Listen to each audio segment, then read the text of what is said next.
ज़्यादा बातचीत करने के लिए हमारे साथ जाने माने एस्ट्रोलॉजर आचार्य किशन महेश्वरी जी हैं। आचार्य जी, आपका बहुत बहुत स्वागत है नमस्ते, इन खबर पर। जी। आज नवरात्र का दूसरा दिन है आचार्य जी। जी। माँ जो ब्रह्मचारिणी हैं, जी। उनका पूजन, उनकी पूजा के लिए क्या विधि विधान है जिसे कर कर माँ प्रसन्न हो? जी।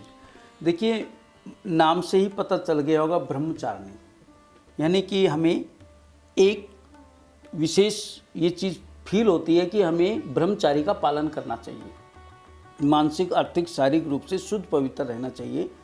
और इस दिन जो देवी की पूजा करता है वो मंगल ग्रह से संबंधित है।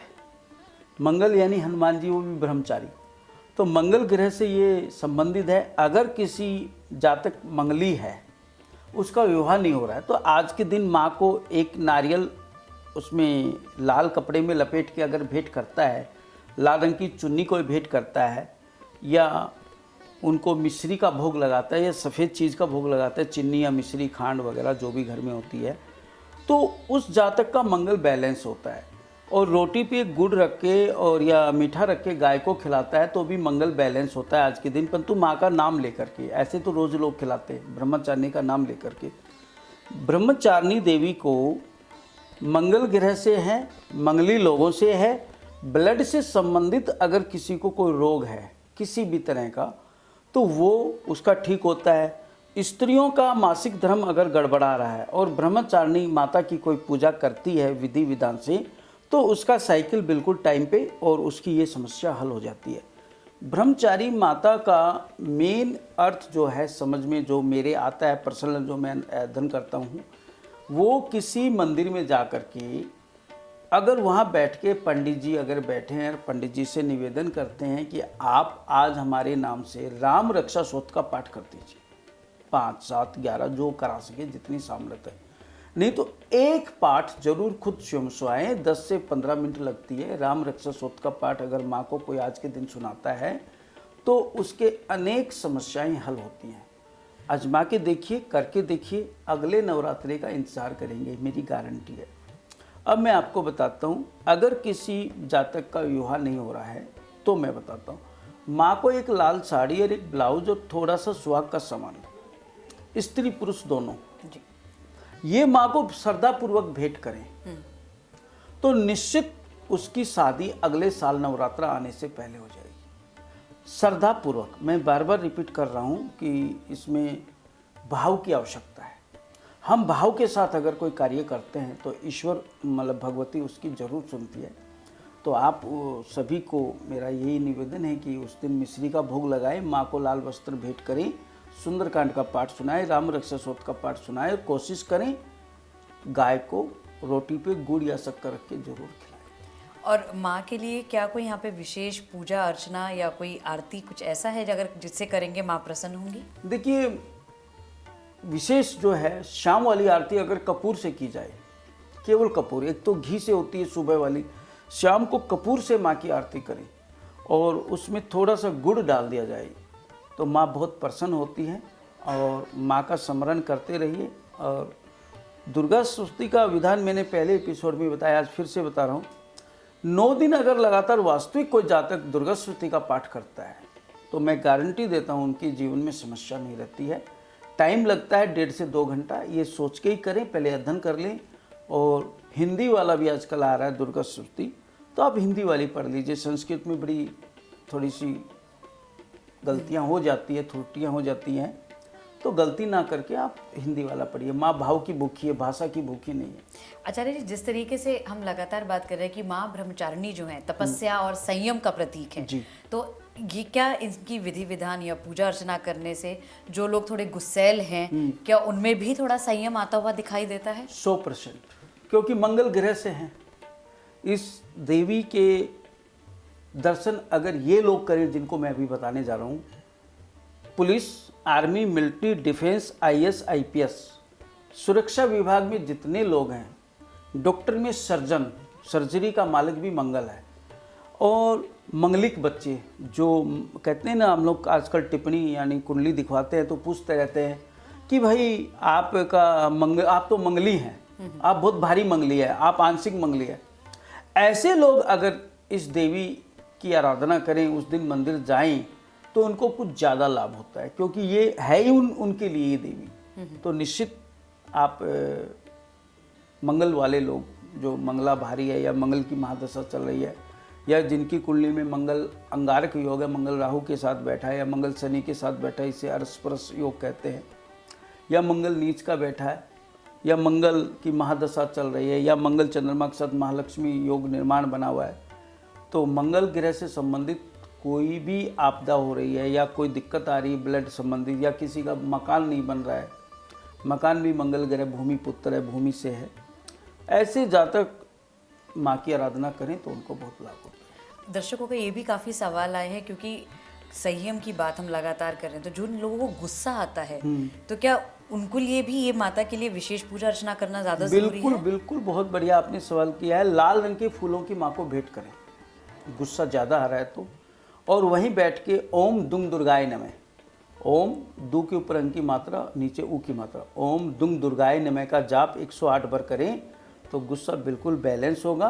और पानी ज़्यादा पिए, चंद्रमा अनबैलेंस होता है तो गुस्सा आता है, तो चंद्रमा को ठीक रखिए, चंद्रमा मन सो कारक है, सूर्य आत्मा सो कारक है, तो धीरे धीरे गुस्सा फिर कंट्रोल हो।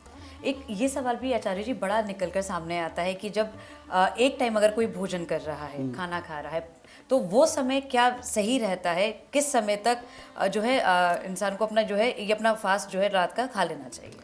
देखिए ऐसा विधान है मोनिका जी, आजकल तो ये बड़ा कठिन हो गया है, हम लोग बड़ी फास्ट फूड की तरफ गए हैं और 9 दिन रुकना बड़ा मुश्किल सा हो जाता है। मैं इतना ज़रूर कहूँगा, सुबह आप पूजा करके अगर चाय आदि लेते हैं तो चाय दूध वाली बनवा के, थोड़ा सा बर्त वाली चाय बनती है, थोड़ा उसमें स्ट्रॉन्ग दूध होता है ज़्यादा, वो पी लीजिए अच्छे से, थोड़ा सा एनर्जी आती है। और उसके साथ थोड़ा सा कुछ हल्का सा आलू वगैरह फल ले लीजिए।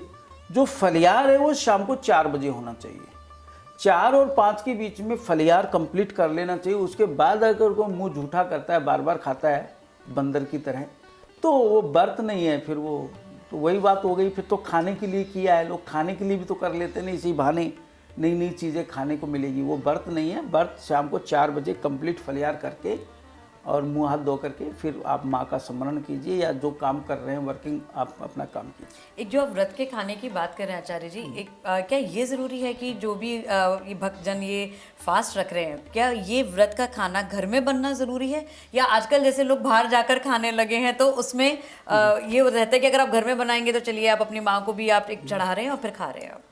बहुत बढ़िया सवाल किया। मैं देखता हूँ बीकानेर हल्दीराम में आजकल व्रत की थाली आई हुई है, उसके नाम ही निकाल दिए व्रत की थाली है। देखिए मैं ये तो किसी पे कोई इल्ज़ाम नहीं लगा सकता, उनकी किचन में कैसे काम हो रहा है, वो भी अपना प्रयास करते होंगे हम सही से बनाएं, सही से खिलाएं, हम क्यों पाप के भागी बने। मेरा मन ऐसा कहता है कि बाहर का खाना नहीं चाहिए, कोशिश करें घर में खाएं, कुछ नहीं थोड़ी सामक की खीर बना लें, थोड़े आलू उबाल लें, नमक मिर्च थोड़ा आलू डाल के, हरा धनिया वगैरह देसी घी में भूंज के दही के साथ आलू खा लीजिए, और थोड़ी सी सामक या मखाने उसकी खीर या साबूदाना की खीर वगैरह है वो ले लीजिए, कुछ फल खा लीजिए। कुदरत ने बहुत कुछ हमें दिया है खाने के लिए, कोई ज़रूरी नहीं कि बनाना, आजकल तो ऐसी चीज़ें आती हैं, फल आए काटे खा लिए, 1 गिलास दूध पिया सो गए, हो गया। व्रत का मतलब थोड़ा सा शरीर को आराम दे, प्रयास घर का ही हो, घर का ही हो। और मेरा आखिरी सवाल आपसे ये अभी दूसरे दिन के लिए गुरुजी, कि ये जिस तरीके से आचार्य जी अब लोग जो हैं ये दरअसल यही जानना चाह रहे हैं कि किस तरीके से प्रॉपर जो भोग है वो लगाया जाए माँ ब्रह्मचारिणी के लिए, तो उसके लिए थोड़ा सा आप हमको थोड़ा डिटेल में बता सकें कि एक बारी फिर से, मिश्री तो आपने बताया, लेकिन और भी कोई सामग्री है जो लेना चाहिए? नहीं, चीनी मिश्री या खांड शक्कर, जो भी शुगर वगैरह जो अपनी भाषा में लोग अपने अपने क्षेत्र में बोलते हैं, वो तो ज़रूर हो।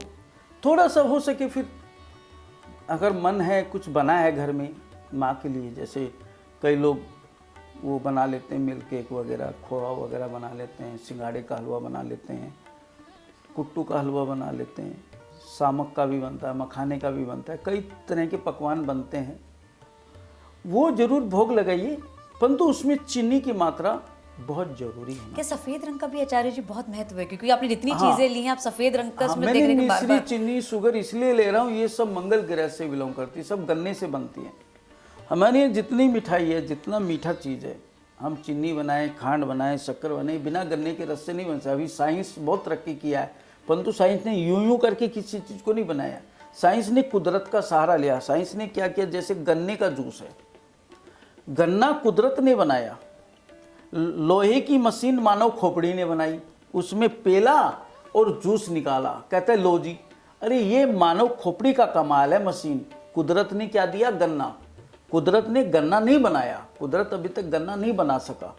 गन्ने की जूस बना सका, जूस को उबाल के चीनी बना सका, चीनी को बना के मिठाई बना सका। ये मानव खोपड़ी का, साइंस का काम है। कुदरत अलग चीज है, तो उस कुदरत का ही भोग लगाई है ना माँ को। तो चलिए, हमसे बात करने के लिए बहुत बहुत शुक्रिया आचार्य जी। तो ये आचार्य जी ने बताया कि नवरात्र के दूसरे दिन हम माँ ब्रह्मचारिणी को कैसे प्रसन्न करें, उन्हें क्या भोग लगाएं और किन ग्रह के लिए माँ ब्रह्मचारिणी की जो पूजा है वो सबसे ज़्यादा फलदायक रहेगी। ऐसे ही रोज़ आपके साथ हम जुड़ते रहेंगे। आपको हमारा ये वीडियो अच्छा लगा हो उसे लाइक शेयर ज़रूर कीजिए, चैनल को सब्सक्राइब करना ना भूलें, क्योंकि रोज़ हम ऐसे ही आपके साथ रूबरू होते रहेंगे और तीसरे दिन भी आपको बताएंगे कि माँ को किस स्वरूप की आप करें पूजा और वो कैसे प्रसन्न होंगी। तब तक के लिए जय माता दी। जय नमस्ते।